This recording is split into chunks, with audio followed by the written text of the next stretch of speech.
When most people think about changing their lives, the first word that comes to mind is motivation. They say, if I could just feel motivated, I'd go to the gym, I'd start my side hustle, I'd eat healthier, I'd finally stop procrastinating. But here's the hidden truth. Motivation is temporary. It comes and goes like a passing breeze. Discipline, however, is steady.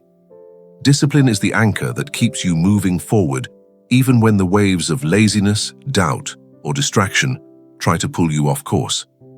Sheldon Howe opens his book with this powerful reminder. The world's most successful people aren't necessarily the most motivated. They're simply the most disciplined. Athletes don't train every morning because they're excited every morning. Writers don't fill page after page because they feel endlessly creative. Students don't review their notes because they always enjoy studying.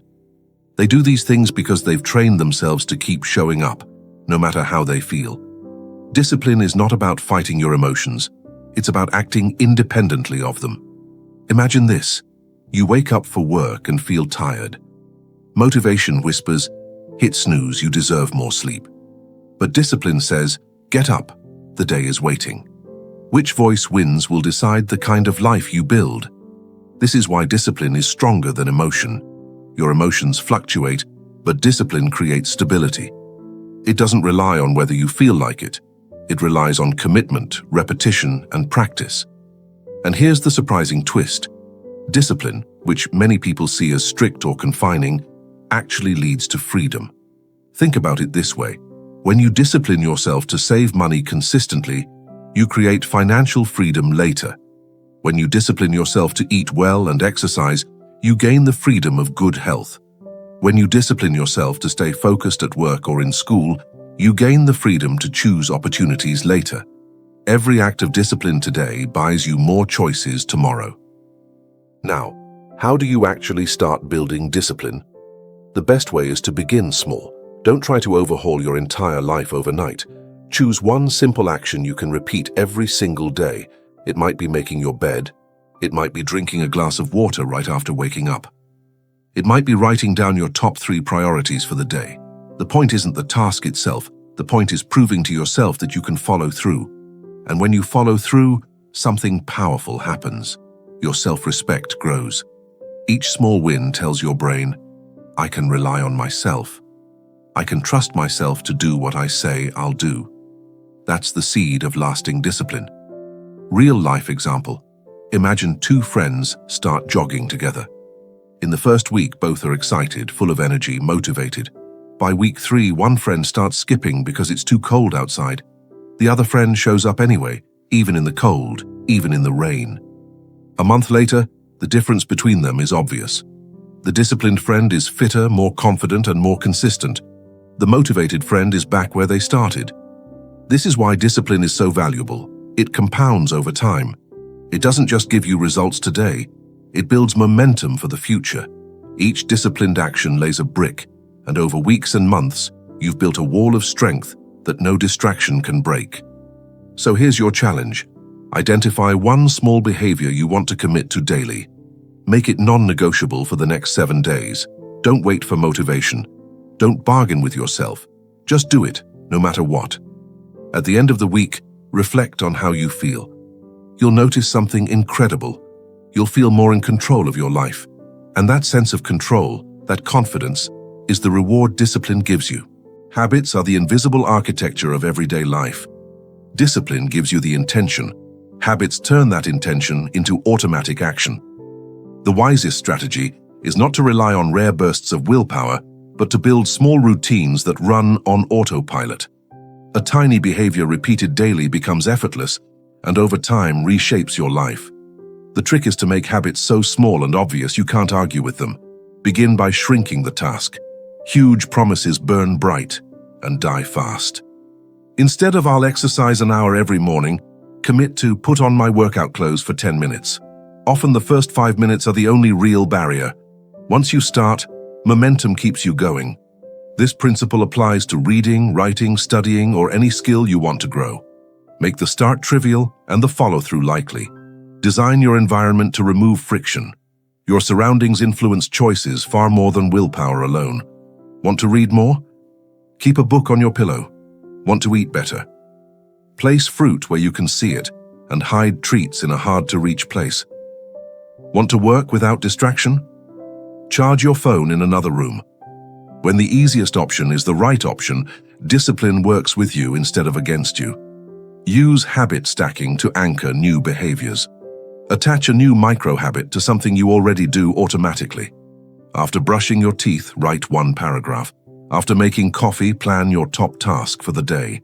By piggybacking on an established routine, the new habit rides existing neural pathways and becomes part of your daily flow faster than if you tried to create it alone.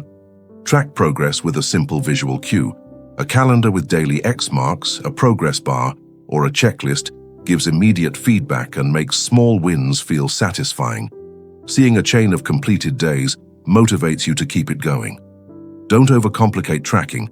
Pick one clear method that rewards consistency, not perfection. Balance kindness with accountability. Perfection is a myth. Resilience matters more. If you miss a day, don't catastrophize. Diagnose and return. Fast recovery prevents a single slip from becoming a pattern. Add external accountability. Tell a friend, join a group, or set a public deadline. When others are watching, your commitment becomes more real. Shift your language to identity-based statements. Say, I am a person who reads every night, rather than, I want to read more. Identity shapes behavior. When your self-image aligns with your habits, discipline becomes less about forcing action and more about expressing who you are. Practical approach for today. Pick one tiny habit, attach it to something you already do, make the environment supportive, and track it visibly for 7 days. Aim for consistency, not drama. Notice how after a few repeated days, the action requires less conscious effort. That quiet compounding is where real change lives. Small habits accumulate into large outcomes. Someone who writes a paragraph daily, reads 10 pages, or walks 20 minutes will feel almost no difference day to day. But months later, the gap between them and someone who never formed the habit is massive. Keep the plan simple, remove friction, and protect the chain of days. As habits root, discipline becomes sustainable, and your goals move from wish to reality. Discipline is not only about starting tasks, it's about staying with them long enough to finish.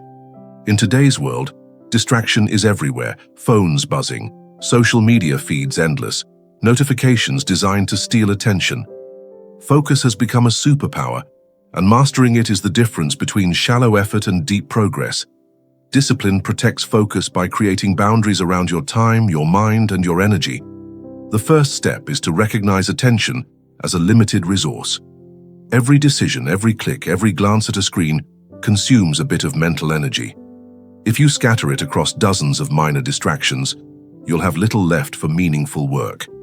But if you conserve it, if you spend it on what matters, you make deeper, more valuable progress. Protect your attention as you would protect your money. Practical strategies begin with removing obvious distractions. Keep your phone out of reach during focused work. Turn off non-essential notifications. Create a dedicated space for your most important tasks, even if it's just a quiet corner of a room. When your environment signals focus, your mind follows. Small environmental shifts create big improvements in discipline. Next, use structured time blocks. Instead of vague intentions like, I'll work on this project today, schedule specific, non-negotiable windows, 30 minutes, 1 hour, 2 hours. During that time, commit fully to a single task. The Pomodoro technique, working in intervals like 25 minutes of focus, followed by a short break, can make long sessions less overwhelming and keep your energy sharp. Multitasking is a myth. What people call multitasking is rapid task switching, and it burns mental fuel. The disciplined person resists the temptation to juggle. They choose one priority, finish it, then move to the next. Completion creates momentum, while half-finished tasks multiply stress and dilute results. Each time you fully complete something, you strengthen your sense of control. Another element of focus is learning to say no. Every yes to a new demand is a no to time you could spend on your priorities. Discipline isn't just about doing more, it's about protecting the space for what matters most. Decline politely but firmly. Your time is finite. guard it.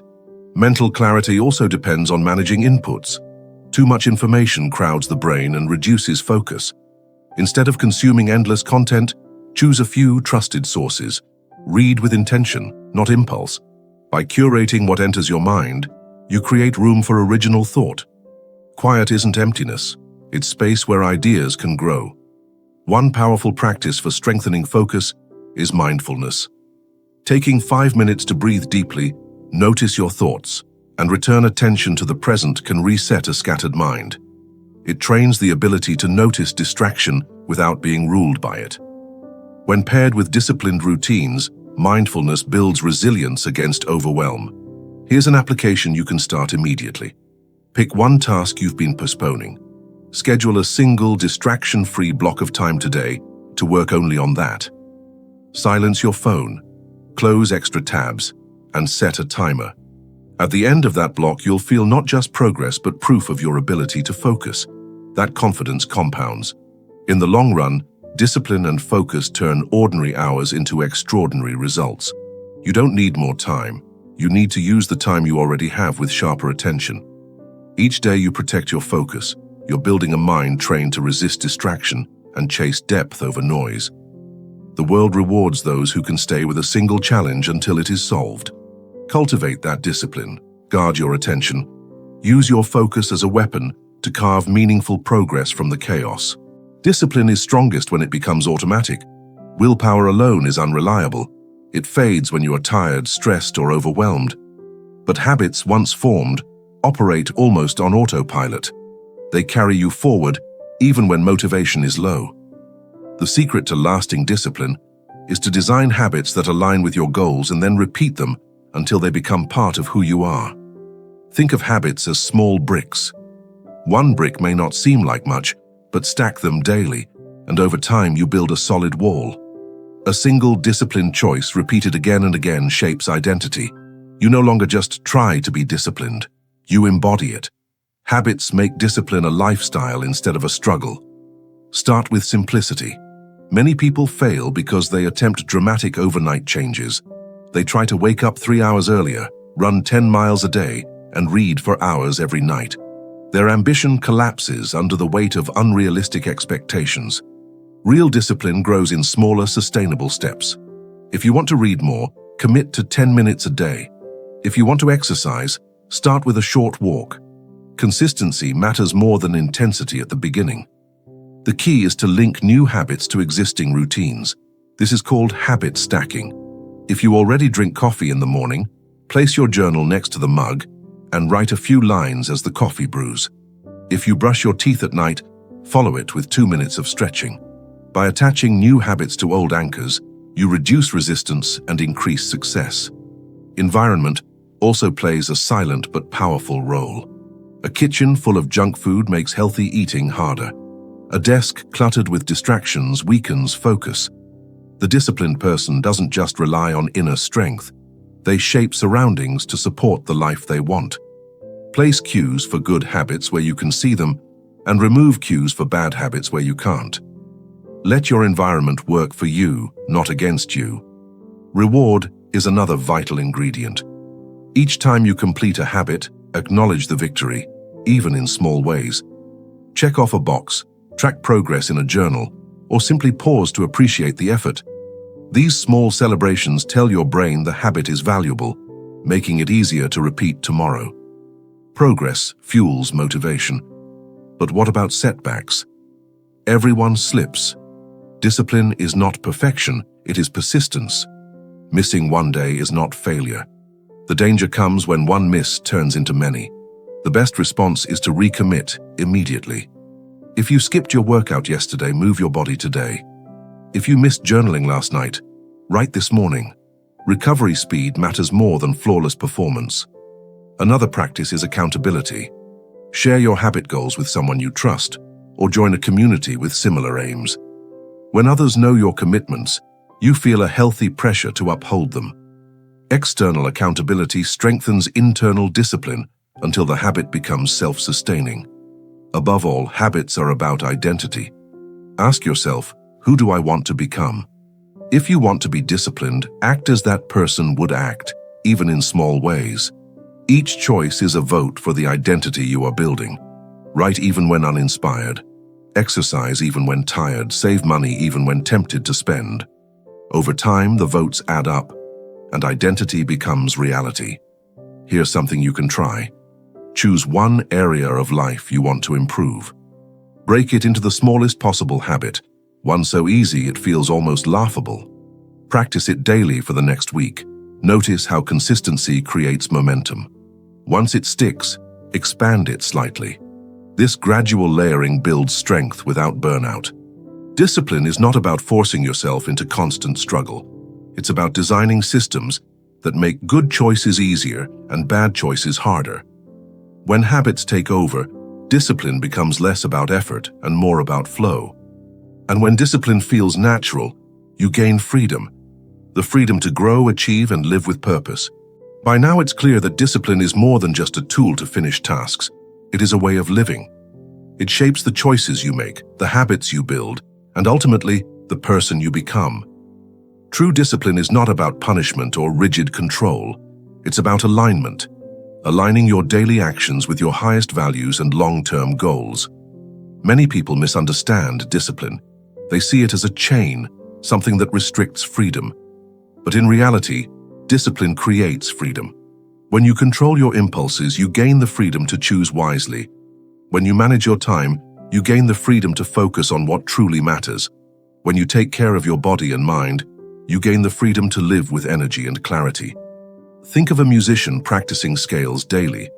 At first, it feels repetitive and limiting, but through discipline, the musician eventually gains mastery, and that mastery unlocks creative expression. The same principle applies to life. Discipline feels restrictive in the moment, but it opens doors to growth, creativity, and achievement. Sustaining discipline requires a vision. Without a clear picture of where you are headed, rules and routines feel empty. Ask yourself, what kind of person do I want to be in 5 years? 10 years? Once you know the answer, discipline stops being a chore and becomes a compass. Every disciplined action points you toward that vision. Another key is balance. Discipline does not mean denying yourself every joy. It means choosing the joys that serve your future instead of only your present. Rest, leisure, and relationships are not distractions. They are part of a well-disciplined life. The difference lies in intention. Are you resting to recharge or to avoid? Are you enjoying leisure as a celebration or as an escape? Discipline transforms these choices into fuel rather than obstacles. It is also important to embrace patience. Growth takes time. We live in a world addicted to instant results, but discipline is about steady progress. A tree does not grow overnight, and neither does character. Each small act of discipline is like watering the roots. You may not see changes right away, but underground, strength is forming. One day the results become visible, and you'll realize the process was working all along. Obstacles will appear, temptations, setbacks, doubts. But every challenge is also an opportunity to reinforce discipline. Each time you choose to stay committed despite difficulty, you strengthen your resolve. In this way, obstacles are not enemies, they are the training ground of discipline. Here's a practical reflection. Look at your current daily life. Where do your actions align with your values? Where do they drift away? Write it down honestly. Then choose one small area to realign. Discipline does not require fixing everything at once. It requires choosing one change and sticking to it until it becomes part of who you are. Over time, these small realignments create a powerful transformation. Finally, remember that discipline is not about perfection. It is about persistence. No one gets it right every time. What separates the disciplined from the undisciplined is not that they never fail, but that they rise again quickly after falling. They return to the path stronger and wiser than before. Imagine yourself years from now, looking back on today. What story would you like to tell? That you drifted aimlessly following whims and distractions, or that you lived with clarity, purpose, and strength? The story is being written right now with every choice you make. Discipline is the pen in your hand. So take the first step, and then the next. Stay steady, stay patient, stay committed. Over time, Your discipline will not just shape your goals, it will shape your destiny. Thanks for watching.